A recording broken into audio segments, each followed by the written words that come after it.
नमस्ते शिक्षार्थियों। आज हम आजीविका के बारे में बात करने जा रहे हैं और आजीविका को कौन सी चीजें सतत बनाती हैं। आजीविका वास्तव में जीविकोपार्जन के बारे में है। इस बारे में है कि लोगों के पास कौन से संसाधन हैं और वे न केवल रोजमर्रा की कठिनाइयों का सामना करने के लिए बल्कि अपने मध्यम अवधि और दीर्घकालिक लक्ष्यों को पूरा करने के मामले में उनका उपयोग कैसे करते हैं। इसलिए इस व्याख्यान की शुरुआत में हम वास्तव में इन चित्रों को देखेंगे। ये आय अर्जित करने के बारे में है। पिछले हफ्ते जब मैंने सतत खाद्य प्रणालियों और सतत विकास के बारे में बात की थी और इसका बहुत महत्वपूर्ण हिस्सा उत्पादन यानी आय अर्जित करना था, तो ये वास्तव में खाद्य प्रणालियों का पहला भाग है जिसके लिए आपके पास आजीविका होनी चाहिए। जो जैसा जीवन आप चाहते हैं उसे जीने के लिए आपको संसाधन प्रदान करती है। ये हमारे दो मुख्य उद्देश्य हैं जिन पर हम आज विचार करेंगे। सर्वप्रथम इस बात की सैद्धांतिक समझ विकसित करना है कि वे कौन से कारक हैं जो लोगों की आजीविका रणनीतियों और परिणामों को आकार देते हैं, और दूसरा है व्यक्तिगत, परिवार और सामुदायिक स्तर की कमजोरियों को आकार देने में बड़ी नीति और संस्थागत संदर्भ की भूमिका को समझना। आजीविका की अलग अलग परिभाषाएं हैं। उनमें दो महत्वपूर्ण परिभाषाएं मैं आपके साथ साझा करना चाहूंगी जो बहुत ही बुनियादी हैं लेकिन जो हमारी आजीविका की समझ के लिए बहुत मौलिक हैं।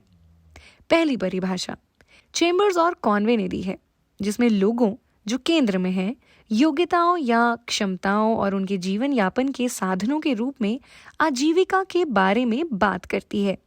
जीविकोपार्जन के लिए उनके पास कौन से संसाधन मौजूद हैं और इनमें भोजन उनके जीवन के लिए बहुत केंद्रीय आय और संपत्ति शामिल हो सकते हैं। क्या उनके पास ऊर्जा है? क्या वे कमजोर हैं?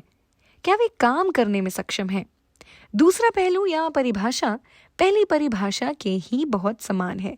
ये फ्रैंक एलिस द्वारा लिखित है और ये आजीविका के बारे में बात करती है जिसमें संपत्ति, गतिविधियां और नीतियों और संस्थानों द्वारा मध्यस्थता से आजीविका तक पहुंच शामिल है, जो एक साथ व्यक्ति या घर द्वारा प्राप्त जीवन का निर्धारण करती है। तो नीतियां और संस्थाएं वास्तव में वह राजनीति है, वह बड़ा संदर्भ है जिसमें लोग रहते हैं और जिसमें लोगों के पास विशेष तरीकों से कुछ संसाधनों का उपयोग करने की क्षमता है या नहीं है। इसलिए एलिस की इस परिभाषा को एक बहुत ही सरल तरीके से समझने के लिए आपके पास केंद्र में एक श्रृंखला के रूप में संपत्ति, गतिविधियां और परिणाम है। आपके पास मौजूद संसाधनों के आधार पर आप कुछ चीजें कर सकते हैं और इससे कुछ परिणाम प्राप्त होते हैं, लेकिन ये सभी चीजें अलग अलग करके नहीं देखी जा सकती। इसे उन अभावग्रस्तता के संदर्भ में देखा जाना चाहिए जिनका लोग सामना करते हैं। इसलिए हमने खाद्य प्रणालियों के विभिन्न चालकों, जलवायु जोखिमों, प्राकृतिक क्षरण, बाढ़, सूखा, मौसमी, मूल्य अस्थिरता, बदलावों, अन्य प्रकार के आघात के बारे में बात की जिनका लोग सामना करते हैं, और साथ ही नीति और संस्थागत संदर्भ भी है। अधिकारों के लिए क्या रूपरेखा है? महिलाओं के पास किस प्रकार के सामाजिक अधिकार हैं? उदाहरण के लिए क्या वे पुरुषों के समान कार्य कर सकती हैं या क्या उन्हें कुछ गतिविधियों को करने से रोक दिया गया है? शासन व्यवस्था कैसी दिखती है? क्या कोई स्थानीय सरकार है जो लोगों का और उनके द्वारा किए गए कार्य का समर्थन करती है? ये बहुत मिलती जुलती बात है। जैसा कि मैंने कहा, स्कोन्स ने इस ढांचे को विकसित किया है। ये इन विभिन्न तत्वों के उदाहरणों सहित बहुत ही सरल ढांचा है। इसलिए इस अभावग्रस्तता के अंतर्गत, जैसा कि मैंने पहले ही उल्लेख किया है, उन्होंने इतिहास, राजनीति, व्यापार की शर्तों, जलवायु, जनसांख्यिकी, सामाजिक भेदभाव, लिंग आदि का उल्लेख किया है। फिर संपत्ति के भीतर वे उन्हें पूंजी कहते हैं और बताते हैं कि प्राकृतिक पूंजी है जो आपकी जमीन, पानी, मिट्टी है। फिर है वित्तीय क्षमता या पैसा। जीविकोपार्जन के लिए आपके पास कितना धन है या क्या आर्थिक संसाधन है। मानव पूंजी की बात करें तो इसका तात्पर्य स्वयं से और हमारे शरीर से है। हमारे पास किस तरह का कौशल है, हमारे पास किस तरह की शिक्षा है, हमारा स्वास्थ्य कैसा है, क्या हम दिव्यांग हैं। ये मानव पूंजी के बहुत महत्वपूर्ण तत्व हैं। सामाजिक पूंजी का अर्थ है हमारे संबंध क्या है, हमारे सामाजिक नेटवर्क क्या है। क्या हम सरकार में किसी ऐसे व्यक्ति को जानते हैं जो हमारी मदद कर सकता है, जैसे कुछ संसाधनों के साथ या कुछ प्रशिक्षण आदि में वे मदद कर सकता है। उनके लिए तीसरा बॉक्स भी नीति और संस्थागत संदर्भ है, जिसमें कई संस्थान शामिल हैं। जैसा कि मैंने पहले ही कुछ उदाहरण दिए हैं, ये सामुदायिक स्तर की संस्थाएं हो सकती हैं, जैसे जाति या जातीयता, जनजाति या घरेलू स्तर पर लिंग, या वे सरकारी संगठन, गैर सरकारी संगठन आदि हो सकते हैं। लोगों के पास उस संदर्भ में संपत्ति के आधार पर जिसमें वे हैं और इन संस्थानों द्वारा मध्यस्थता की जाती है। आप कई गतिविधियों में संलग्न हो सकते हैं, जिसे स्कोन्स द्वारा आजीविका रणनीति भी कहा जाता है। इसलिए वे गतिविधियों को 3 भागों में वर्गीकृत करते हैं। एक तो खेती के अंतर्गत ही है। आप या तो ज्यादा से ज्यादा जमीन पर खेती करते हैं, यानी आप कृषि का विस्तार करते हैं। ये वही भूमि है जिसका उपयोग आप कई फसलों के लिए करते हैं। आप फसल विविधता बढ़ाते हैं, मौसमी रूप से आप विभिन्न प्रकार की फसलें उगाते हैं आदि। दूसरा, आजीविका का विविधीकरण करना है। इसमें कृषि के अलावा हम अन्य प्रकार की कृषि और गैर कृषि गतिविधियों की भी तलाश करते हैं। यानी आप एक छोटी सी दुकान स्थापित कर सकते हैं, या आप कुछ अन्य कौशल सीख सकते हैं और कुछ अन्य काम अंशकालिक रूप से कर सकते हैं आदि। उदाहरण के लिए, उत्तर भारत में बहुत सी महिलाएं बीड़ी बनाने का काम करती हैं। इसलिए उनके पास छोटे छोटे खेत हो सकते हैं जहां वे खेती कर रहे हैं, लेकिन वे घर पर बीड़ी बनाती हैं, या वे जरी का काम करती हैं, या वे मनके का काम करती हैं आदि। ये आय विविधीकरण के एक अतिरिक्त स्रोत के रूप में काम करता है। और तीसरा है पलायन। जैसे कि मैंने आपको शुरुआत में दिखाया था कि यदि कृषि से अतिरिक्त विविधता लाने के लिए स्थानीय स्तर पर कोई विकल्प नहीं है, तो आपको शारीरिक रूप से किसी ऐसे दूसरे स्थान पर जाना होगा जहां आपको काम मिल सके। ये एक शहर, एक ग्रामीण क्षेत्र, एक निर्माण स्थल, ईंट भट्टा आदि हो सकता है। और अंत में जब आपके पास ये सब है, तो आपकी रणनीतियां, आपकी गतिविधियां विशेष परिणामों की ओर ले जाती हैं। तो एक और संभावना परिणामों के संदर्भ में, यानी आपके कार्य दिवस की संख्या बढ़ सकती है। आप गरीबी कम करते हैं, अधिक आय अर्जित करते हैं, आपके स्वास्थ्य में सुधार होता है आदि, और आप अधिक कौशल सीखते हैं आदि। और एक स्थिर दृष्टिकोण से भी इसके परिणाम है। तो आप अपनी अभाव की स्थिति को कैसे कम करते हैं और इन आघातों से शीघ्र कैसे उभर कर आते हैं, और ये भी कि आप अपने प्राकृतिक संसाधन आधार का और अधिक सतत रूप से उपयोग कैसे करते हैं। ये फ्रैंक एलिस के एक बहुत ही सरल ढांचे का विस्तार है जो मैंने आपको दिखाया था। अब मैं इनमें से प्रत्येक को थोड़ा और विस्तार से बात करूंगी। प्रसंग के संदर्भ में सतत विकास के चालकों या सतत खाद्य प्रणालियों के चालकों पर चर्चा करते हुए हमने इनमें से कई प्रासंगिक चर की जांच की। अब मैं कुछ परिसंपत्तियों पर चर्चा करना शुरू करूंगी। तो जैसे कि मैंने कहा, ये प्राकृतिक पूंजी, मानव पूंजी, भौतिक पूंजी आदि की श्रेणियां हैं। तो इनमें भूमि, पशुधन शामिल है। मानव पूंजी हमारा श्रम है, और हमारा श्रम कितना कुशल या अच्छा है। मानव पूंजी में शिक्षा भी शामिल है। भौतिक पूंजी में उपकरण भी शामिल है। क्या मेरे पास ट्रैक्टर है? क्या मेरे पास अपने कार्यों में मदद करने के लिए एलपीजी स्टोव जैसी अन्य प्रकार की तकनीक है? वित्तीय पूंजी बचत, ऋण आदि हो सकती है। और सामाजिक पूंजी, जैसा कि मैंने कहा, आपके नेटवर्क हो सकते हैं। तो आजीविका के इस विषय पर व्याख्यानों में आप मेरे सहयोगियों से सामाजिक और सांस्कृतिक पूंजी के साथ साथ प्राकृतिक और मानव पूंजी के बारे में अधिक विस्तार से सुनेंगे। ये एक उदाहरण है कि किस तरह आपके पास मौजूद परिसंपत्तियां आपके परिणामों के संदर्भ में अंतर ला सकती हैं। यदि आपको याद हो, जब हम पहले खंड में सहभागी दृष्टिकोण पर बात कर रहे थे, तो मैंने कहा था कि सहभागी दृष्टिकोण के लिए उपाय या उपकरणों में से एक है रैंकिंग। तो यहाँ परिसंपत्ति के आधार पर संपत्ति की रैंकिंग होती है, जब आप लोगों को उनकी परिसंपत्ति के आधार पर अमीर, मध्यम, गरीब के रूप में माप रहे हैं। और फिर कॉलम में देखिए, जब हम विभिन्न प्रकार की परिसंपत्तियों पर गौर कर रहे हैं जो उनके पास हैं और कैसे ये वास्तव में उनकी आजीविका के परिणाम में योगदान देती है। उदाहरण के लिए, अगर किसी के पास जमीन है या अगर उसके पास बड़ा खेत या जमीन का बड़ा टुकड़ा है, तो वे काफी सुरक्षित हो सकते हैं। यानी उनके पास पर्याप्त भोजन है, परिवार का भरण पोषण करने के लिए पर्याप्त भूमि है, और उनके पास जरूरत से ज्यादा भूमि भी हो सकती है। तो ऐसे में वे बेचने में सक्षम हो सकते हैं। अगर किसी गरीब की बात करें जिसके पास थोड़ी जमीन हो सकती है, या शायद जमीन का एक छोटा सा भूखंड, ये परिवार के भरण पोषण के लिए पर्याप्त नहीं हो सकता। और इसलिए ये इस सवाल को आकार देता है कि वे कैसे या किस तरह की गतिविधियां कर सकते हैं। उन्हें मजदूरी के लिए जाना पड़ सकता है, उन्हें पलायन करना पड़ सकता है आदि। मुझे लगता है कि इस तरह हम लोगों के पास मौजूद विभिन्न परिसंपत्तियों या उनके पास मौजूद पशुधन या उनके स्वयं के शरीर, उनकी सेवाओं, उनके श्रमिक निकायों पर ध्यान केंद्रित कर सकते हैं। और फिर ये कैसे आजीविका रणनीतियों के साथ साथ संभावित परिणामों में योगदान दे सकते हैं। अगर हम ढांचे पर पुनः ध्यान दें तो अब हम अगले तत्व को देखते हैं, यानी गतिविधियां। जैसे कि मैंने कहा, परिसंपत्तियों पर चर्चा करने के बाद आने वाले सत्रों में परिसंपत्तियों पर थोड़ा और विस्तार से चर्चा करेंगे। इसलिए मैं गतिविधियों और परिणामों पर ध्यान केंद्रित करूंगी। ये फ्रैंक एलिस द्वारा दिए गए आय पोर्टफोलियो से लिया गया एक उदाहरण है। वे मूल रूप से किसी प्रकार की आय उत्पन्न करने के लिए विभिन्न गतिविधियों में संलग्न होते हैं, चाहे वो भोजन या नकदी फसलों के माध्यम से या अन्य प्रकार की गतिविधियों के माध्यम से निर्वाह के रूप में हो। यहाँ वो आम तौर पर दिखाता है कि लोगों के पास गतिविधियों का एक विविध पोर्टफोलियो है। कोई भी व्यक्ति केवल एक चीज पर निर्भर नहीं है। इसलिए भले ही लोग इस आरेख में उदाहरण के लिए खाद्य फसलें उगा रहे हों, आपकी भूमि का 25% खाद्य फसलों के लिए उपयोग किया जा सकता है, लेकिन आप अभी भी कुछ भूमि पर नकदी फसलें या शायद पशुधन के लिए कुछ चारा फसलें उगा सकते हैं। परिवार के कुछ सदस्य मजदूरी द्वारा आय के लिए व्यवसाय करना पसंद कर सकते हैं या कुछ पलायन कर सकते हैं।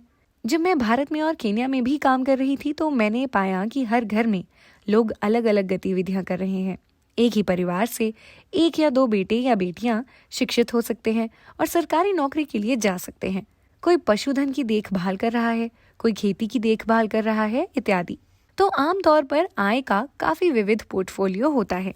तंजानिया के 9 गांवों में 310 घरों के एक अध्ययन में एलिस ने पाया कि शीर्ष चतुर्थक और निचले चतुर्थक, यानी सबसे अमीर 25% और सबसे गरीब 25% के बीच काफी महत्वपूर्ण अंतर है। ये कुछ ऐसा है जो मैंने आपको वेल्थ रैंकिंग में भी दिखाया है। शीर्ष 25% में सबसे नीचे पाई चार्ट आप देखते हैं कि उनकी आय का 44% गैर कृषि आय से आता है। ये किसी तरह का व्यवसाय हो सकता है। उन्होंने एक पेट्रोल पंप, एक दुकान या रेस्टोरेंट या कुछ और स्थापित किया हो सकता है। जबकि निचले 25% लोगों के पास आर्थिक पूंजी नहीं है। उनके पास गैर कृषि आय में विविधता लाने के लिए संसाधन नहीं है।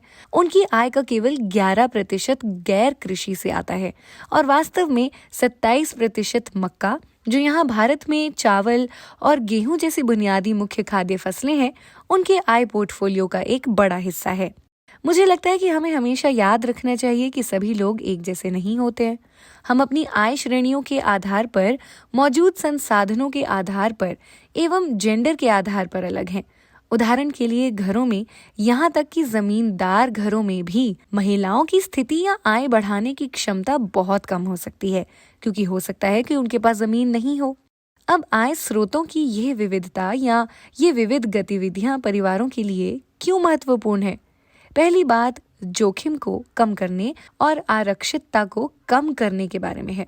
जैसा कि मैंने कहा, मान लीजिए कि आप केवल खेती पर निर्भर हैं और कोई चक्रवाती तूफान आता है या बाढ़ या सूखा पड़ता है तो सब कुछ चला गया है। लेकिन अगर आप विविधता लाने में सफल रहे हैं तो ये आपके इस जोखिम को कुछ हद तक कम कर देता है।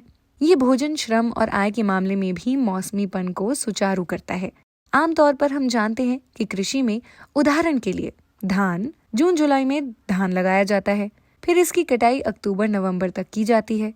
इसलिए जुलाई से नवंबर के बीच आपके पास भोजन का कोई स्रोत नहीं होगा।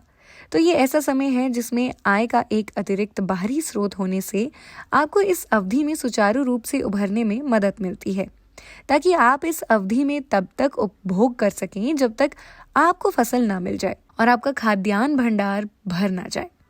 वास्तव में जब मैं दुमका में काम कर रही थी तो लोग मुझे हमेशा कहते थे कि मॉनसून का मौसम या बारिश का मौसम सबसे कठिन काम का दौर होता है, लेकिन ये भूख का भी दौर होता, क्योंकि इस दौरान खाने के लिए भोजन नहीं होता था। तीसरा, ये नकदी पैदा करने के आपके विकल्पों को बढ़ाता है और आज के समय में लोगों को न केवल भोजन की आवश्यकता है, बल्कि उन्हें कई उद्देश्यों के लिए, अपने बच्चों को शिक्षित करने के लिए, स्वास्थ्य व्यय आदि के लिए नकदी की आवश्यकता है। और धन संचय को सक्षम करने की क्षमता के लिए भी आप पैसा बचाना चाहते हैं, इसलिए आप भविष्य में सुधार करना चाहते हैं। सभी माता पिता चाहते हैं कि हमारे बच्चों को हमसे बेहतर बनना चाहिए, इसलिए वे पैसे बचाने की, संपत्ति खरीदने की, अपने संसाधन आधार का विस्तार करने की कोशिश करते हैं ताकि अगली पीढ़ी बेहतर कर सके। और यहाँ ये याद रखना महत्वपूर्ण है कि गतिविधियाँ ये इसलिए भी हैं क्योंकि ये सिर्फ एक उदाहरण है कि गतिविधियों की मौसमीपन को कैसे दिखाया जाए। जब हम सहभागी दृष्टिकोणों के बारे में बात कर रहे थे, मैंने आपको बताया था कि मौसमीपन और मौसमी कैलेंडर एक ऐसा उपकरण है जिसका अक्सर उपयोग किया जाता है। और यहाँ आप इस आरेख में देखते हैं जो आंध्र प्रदेश, तेलंगाना से है, कि इस अध्ययन में हमने पाया कि चावल उदाहरण के लिए सितंबर, अक्टूबर, नवंबर, दिसंबर में बहुत सीमित था। और जैसा कि मैंने अभी मानसून काल के दुमका के उदाहरण में उल्लेख किया है, भोजन की उपलब्धता काफी कम थी। फिर हम अंत में आजीविका रणनीतियों को देखते हैं। मैंने अभी इनमें से कुछ का उल्लेख किया है, लेकिन एक बात ये है कि लोग बहुत गरीब थे। ये वास्तव में किसी न किसी तरह से मुकाबला करने के बारे में है, बहुत खतरनाक परिस्थितियों में अपनी दैनिक सुरक्षा में सुधार करने के बारे में है। और ऐसे लोग और विधवाएं और स्त्री पर निर्भर परिवार हैं जो अक्सर राज्य पर सामाजिक सुरक्षा पर निर्भर होते हैं। वे बहुत कमजोर हैं, उनके पास ज्यादा संपत्ति नहीं है और वे वास्तव में रोज कमा और खा रहे हैं, अर्थात बचत के नाम पर उनके पास कुछ भी नहीं है। दूसरी तरह की रणनीति वे है जिसे हम स्टेप अप कहते हैं, यानी आप सुधार करने की कोशिश कर रहे हैं। और ये जैसा कि मैंने स्कूल्स के संदर्भ में बताया, ऐसे 3 संभावित तरीके हैं जिनसे लोगों की अपनी रणनीतियां हैं। एक है गहनता। आप भूमि से अधिक उत्पादन करना चाहते हैं, जो एक प्रमुख संपत्ति है। आपके पास कुआं हो सकता है या सिंचाई का कोई स्रोत हो सकता है। तब आप न केवल मानसून की फसल या बारिश पर निर्भर फसल उगाते हैं, बल्कि आप दूसरी सर्दियों की फसल भी उगाते हैं और संभावित रूप से गर्मियों की फसल भी उगाते हैं। विस्तारीकरण, यानी जो आपके पास है आप उससे अधिक मात्रा में खेती करने की कोशिश करते हैं। आप अधिक भूमि खरीदते हैं या आप अधिक भूमि पट्टे पर देते हैं और फिर फसलों का विविधीकरण करते हैं। आपके पास खाद्य फसलें, नकदी फसलें आदि हैं। आप मूल्यवर्धन कर सकते हैं या आप अन्य प्रकार की आय सृजन कर सकते हैं, जैसे कि एक छोटी सी दुकान खोलना या किसी प्रकार का उद्यम या व्यवसाय करना। तीसरी रणनीति वे है जिससे हम बाहर निकलना चाहते हैं, और ये वास्तव में पलायन के बारे में है। इस संदर्भ में हम जानते हैं कि लोग प्रेषित धन पर अधिक निर्भर हो जाते हैं। भारत में उत्तराखंड या नेपाल जैसी कई अर्थव्यवस्थाओं में दुर्गम इलाके के कारण सभी पुरुष दिल्ली, बॉम्बे और मैदानी इलाकों में चले जाते हैं, और इसलिए ये अर्थव्यवस्थाएं जो मुख्य रूप से महिला आधारित हैं, पुरुषों द्वारा घर भेजे गए धन या उनके द्वारा वापस लाए गए धन पर निर्भर करती हैं। इसे प्रेषित धन कहा जाता है, या वो धन जो वापस प्रेषित किया जाता है या घर वापस भेज दिया जाता है। लेकिन यहाँ संपत्ति और लोगों की आरक्षितता और अक्सर पीछे घर पर रहने वाली महिलाओं के मुद्दे हैं। जैसा कि मैंने अभी कहा, अगर पुरुष से पैसा नहीं आता है तो महिला बहुत असुरक्षा की स्थिति में आ जाती है। उसे स्थानीय दुकानदार से कर्ज लेना पड़ता है, उधार लेना पड़ता है या घर चलाने के दूसरे तरीके खोजने पड़ते हैं, और वो भी आदमी की अनुपस्थिति में उसे ये सब संघर्ष करना पड़ता है। पुरुष द्वारा भेजे गए धन के अभाव में उसे अकेले ही प्रबंधन करना होगा। इसमें अन्य रणनीतियां भी हो सकती हैं। जब हम सतत विकास के बारे में बात कर रहे थे, तब मैंने समूहों के बारे में उल्लेख किया था कि ये हमारे द्वारा महसूस की गई कुछ चुनौतियों का सामना करने या उनसे लड़ने के लिए एक महत्वपूर्ण रणनीति है। उदाहरण के लिए, जैसे अमूल सहकारी समितियों को बड़े कॉरपोरेट उद्यमों की शक्ति का सामना करने में सक्षम बनाने के लिए समूह बनाया गया था। इसमें मूल्यवर्धन और मूल्य श्रृंखला में ऊपर जाने की संभावनाएं भी शामिल हो सकती हैं। वर्तमान में भारत सरकार किसान उत्पादक संगठनों का समर्थन कर रही है। ये चाहती है कि वे अपनी वस्तुओं के लिए बेहतर मूल्य प्राप्त करने में सक्षम होने के लिए सामूहिक रूप से अपनी उपज में मूल्यवर्धन यानी वैल्यू एडिशन करें। अब हम रूपरेखा पर वापस आते हैं और हम अगले बिंदु पर ध्यान केंद्रित करते हैं, जो परिणामों के बारे में है। परिणामों की 2 मुख्य श्रेणियां हैं। सबसे पहले, जैसा कि मैंने कहा, यदि आप आरेख पर भी ध्यान दें तो ये एक व्यक्ति के रूप में, लोगों के रूप में हमारे जीवन स्तर के लिए, हमारे कल्याण के लिए परिणाम है। इसमें खाद्य सुरक्षा की प्राप्ति भी शामिल होगी। क्या हम गरीबी से बाहर निकलकर सुविधाजनक स्थिति में जा रहे हैं आदि। क्या हमारे स्वास्थ्य में सुधार हो रहा है, क्या हमारे शैक्षिक स्थिति में सुधार हो रहा है आदि। और दूसरा स्वयं प्राकृतिक संसाधनों की स्थिरता के संदर्भ में है। प्राकृतिक संसाधनों के संदर्भ में परिणाम क्या है, हम कौन है, इसके आधार पर अलग अलग परिणाम होते हैं। इसलिए ये गतिविधियां प्राकृतिक संसाधनों के साथ साथ मानव और हमारी अपनी भलाई दोनों पर विभिन्न प्रकार के दबाव डालती है। अब हम आरक्षितता के संदर्भ पर चर्चा करेंगे। लोगों को किस तरह से आरक्षितता का सामना करना पड़ रहा है और फिर वे वास्तव में इन कमजोरियों का सामना कैसे करते हैं। वे इन आरक्षितताओं को दूर करने की रणनीति कैसे बनाते हैं। आरक्षितता आमतौर पर भूख के प्रति संवेदनशीलता को संदर्भित करती है, यानी भोजन तक पहुंचने की क्षमता और व्यक्ति या परिवार की न्यूनतम खपत आवश्यकताओं के बीच का अंतर।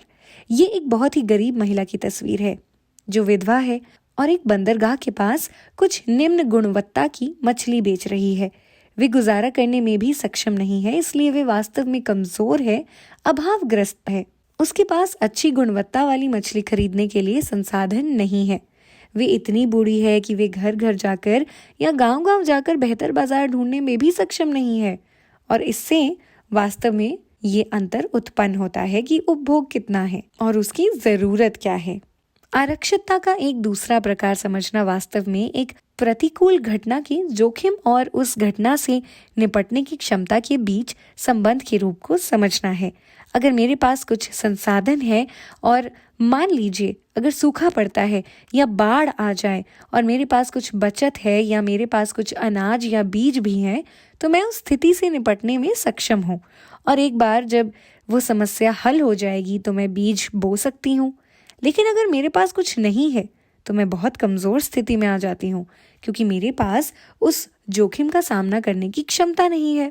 उच्च जोखिम और प्रतिकूल घटनाओं के संदर्भ में यदि आप उनका सामना करने में असमर्थ हैं, तो इसका मतलब है कि आप बहुत अधिक असुरक्षा की स्थिति में हैं और आपको किसी प्रकार के आघात का सामना करना पड़ सकता है।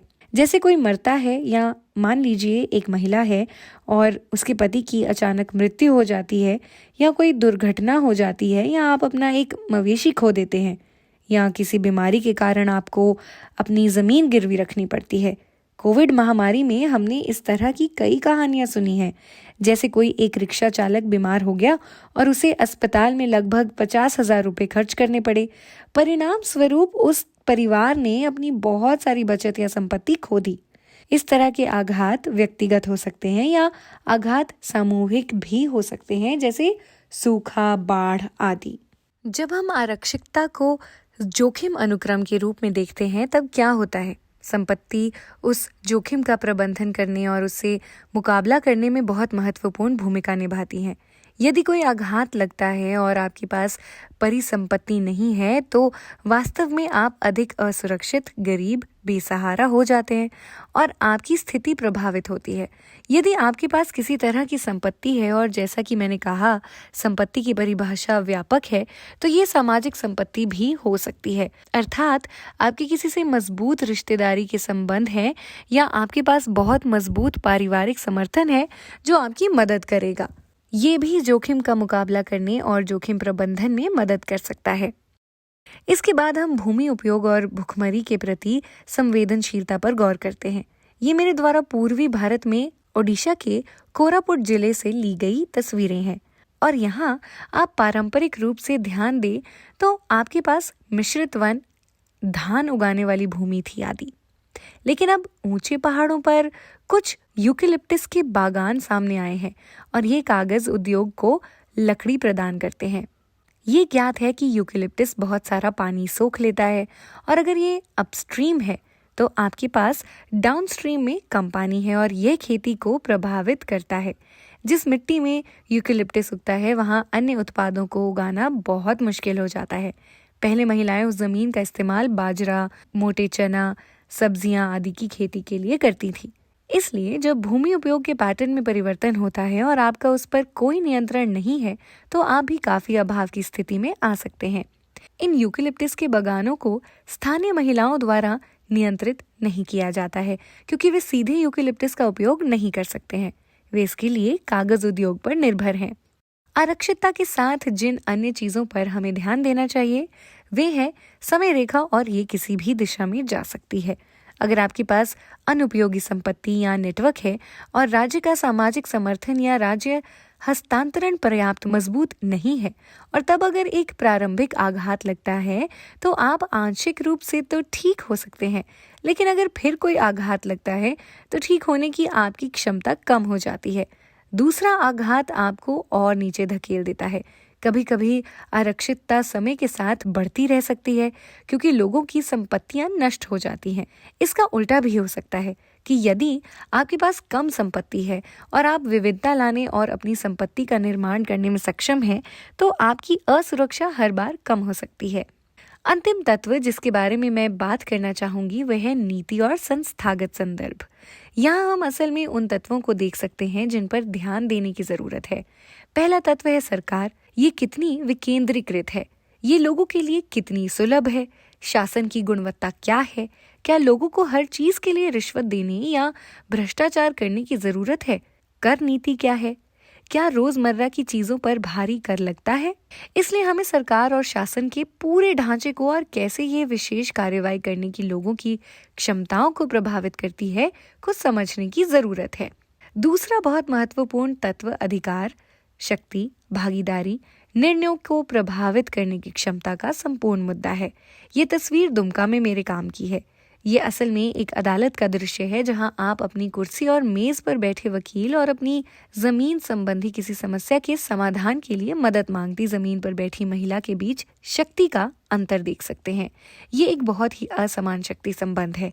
भले ही वे वकील की फीस दे रही हो, पर उसे वकील से भीख मांगनी पड़ती है क्योंकि वे एक समान नहीं है। तीसरा तत्व सामाजिक संबंधों के जेंडर के बारे में है। मैंने अभी आपको कबीलों की जातीयता, धर्म, नातेदारी का एक उदाहरण दिया है। भारत में आदिवासी आबादी को काफी हद तक हाशिए पर देखा जाता है क्योंकि वे इन दूर दराज के इलाकों में रहते हैं। उन्हें अशिक्षित, पिछड़ा हुआ समझा जाता है और उनकी आदतों और रीति रिवाजों और मानदंडों को नीचा करके दिखाया जाता है। वे इस देश के अत्यंत गरीब लोगों में से एक हैं। यहाँ तक कि अगर उनके पास बहुत मजबूत सामाजिक नेटवर्क है तो भी उन लोगों की तुलना में एक दूसरे का समर्थन करने की इनकी क्षमता बहुत अधिक सीमित हो सकती है, जिनके बेहतर और अच्छी स्थिति वाले लोगों से संबंध है। अंत में अधिकार बहुत महत्वपूर्ण है। जैसा कि मैंने अभी भूमि उपयोग के बारे में बात की, ये संपत्ति के अधिकारों के बारे में है। ये आम लोगों के अधिकारों और अन्य मानवाधिकारों की एक विस्तृत विविधता के बारे में भी है। भारत में अब विभिन्न प्रकार के नियमों या वनों के संरक्षण आदि के कारण हम कई जनजातीय आबादी के जंगलों से उनका बहुत सारा भोजन प्राप्त करते हैं। इन लोगों को जंगल से बाहर रखा जा रहा है, जिसका अर्थ है कि उनके पास उन विभिन्न फलों, छोटे खरगोशों या पक्षियों तक भी पहुंच नहीं है जिनका वे जंगल में शिकार करते थे। ये सब उनकी आजीविका के साथ साथ उनके भोजन की खपत के पैटर्न को भी प्रभावित कर रहा है। अंत में मैं कुछ उभरती हुई प्रवृत्तियों पर गौर करना चाहती हूँ और कैसे वे आजीविका में योगदान करती हैं। तो गैर कृषि क्षेत्र में स्थानीय और गैर स्थानीय स्तर पर होने वाले रोजगार या काम के अवसर भी पलायन का काफी बड़ा कारण है। उदाहरण के लिए आपके पास विनिर्माण पर ध्यान केंद्रित करने वाली निर्यात आधारित विकास की राष्ट्रीय नीतियां लोगों के देश के अन्य हिस्सों में आसान यात्रा कर सकने के लिए बेहतर बुनियादी ढांचे हैं। आपके पास इस तरह की आवाजाही का भी समर्थन करने के लिए शिक्षा है।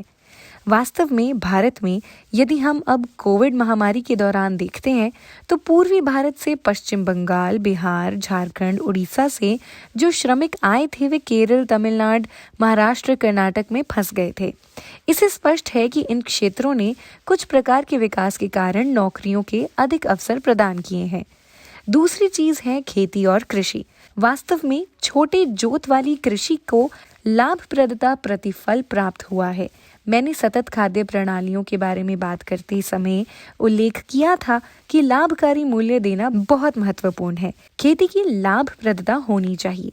अगर ऐसा नहीं है और अगर हमारी राष्ट्रीय नीतियों ने उद्योग या कॉरपोरेट का पक्ष लिया है तो खेती को स्वाभाविक रूप से नुकसान होता है। भारत में हमने गैर घरेलू क्षेत्रों और कृषि क्षेत्रों के बीच व्यापार के मामले में गिरावट देखी है। अनुमानों पर ध्यान दें तो स्वतंत्रता के समय शायद एक किसान के पास उद्योगपति या किसी अन्य व्यक्ति या सेवा क्षेत्र के व्यक्ति का 1/10 स्वामित्व था, लेकिन आज ये कृषि और गैर कृषि आय के बीच का अंतर 1/100 हो गया है। इसलिए अब कोई भी विशेषकर युवा खेती से जुड़ा नहीं रहना चाहता। तीसरा पर्यावरणीय क्षरण के संदर्भ में है। समय के साथ अधिक फसल, अतिचारण, अन्य गैर टिकाऊ प्रथाओं, वनों की कटाई, रसायनों और उर्वरकों के अधिक उपयोग, संघर्षों के कारण पर्यावरण खराब हो गया है और लोगों के पास गांव से निकलने के अलावा कोई विकल्प नहीं है। जनसंख्या वृद्धि के कारण भूमि की भी कमी है। आजादी के समय से लेकर अब तक हमारी आबादी कम से कम 3 गुना बढ़ी है और जमीन आज भी उतनी ही है। तो इतनी ही जमीन पर ज्यादा से ज्यादा लोगों को कैसे बसाया जा सकता है? अन्य संसाधनों के मामले में भी संसाधन की कमी है, हालांकि हमारी उत्पादकता बढ़ी है। भले ही अधिक लोगों का समर्थन कर रही है, लेकिन ये उचित नहीं है। लोगों को अन्य प्रकार की चीजों में विविधता लानी होगी। पानी संघर्ष का एक बड़ा मुद्दा बन गया है। आज पानी की कमी या पानी हथियाना या पानी की किल्लत जैसी कठिनाइयां दिनों दिन बढ़ती ही जा रही हैं। अंत में आपके पास सांस्कृतिक और सामाजिक कारक भी हैं। इसलिए लोग शहरों में शहरीकरण की ओर जाना चाहते हैं। बहुत अधिक उपभोक्तावाद भी है, जिसे मीडिया ने शिक्षा के लिए शहरों की ओर धकेला है। आखिर में मैं आजीविका के दृष्टिकोण के संदर्भ में एक ऐसे दृष्टिकोण पर चर्चा करना चाहूंगी जो हमें लोगों और उनके जीवन को या उत्पादन प्रणाली को और वे कैसे जीवन यापन कर रहे हैं और हम वास्तव में कैसे उनका समर्थन कर सकते हैं को समझने में मदद कर सकता है। मुझे लगता है कि आजीविका के दृष्टिकोण का बड़ा लाभ ये है कि ये बेहतर आजीविका के निर्माण में रुकावटों के बारे में सवाल पूछता है। बाधाएं कहाँ हैं और यदि आप समस्याओं का पता लगा सकते हैं, उन्हें खोज सकते हैं, तो आप इस तरह की बाधाओं को दूर करने पर भी ध्यान दे सकते हैं, ताकि लोगों को गरीबी से बाहर निकलने और स्वयं के मार्ग बनाने के अधिक अवसर मिल सके। इसलिए गरीबों के पास क्या नहीं है की पहचान करने और ब्लॉक या कमजोर के विकल्प के बजाय लोगों के अपने समाधानों को कैसे मजबूत कर सकने के लिए ये एक अधिक सकारात्मक दृष्टिकोण है। मैं आजीविका के दृष्टिकोण पर अपनी राय व्यक्त करके समाप्त करना चाहूंगी कि ये लोगों पर ध्यान केंद्रित करने वाला एक उपयोगी दृष्टिकोण है। ये मानता है कि ग्रामीण लोग न केवल किसान हैं, बल्कि वे एक से ज्यादा गतिविधियों में लगे हुए हैं और हमें ये समझने की जरूरत है कि वे ये विकल्प क्यों बना रहे हैं और वे जिन बाधाओं और समस्याओं से जूझ रहे हैं उन्हें दूर करने में उनका समर्थन करना चाहिए, क्योंकि ये लोगों से शुरू होता है।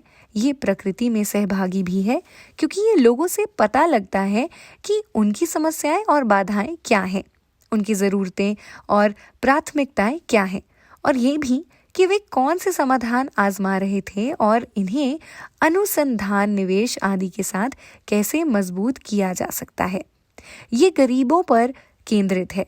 जैसा कि मैंने इस व्याख्यान में बहुत चर्चा की है, ये असुरक्षा को समझने पर केंद्रित है। लोगों के सामने आने वाले जोखिमों के कारण क्या हैं और उन्हें वास्तव में क्या जोखिम के अधीन बनाता है, रुकावटें क्या हैं और कैसे इन आरक्षितताओं को दूर करने के लिए उनकी मदद की जा सकती है।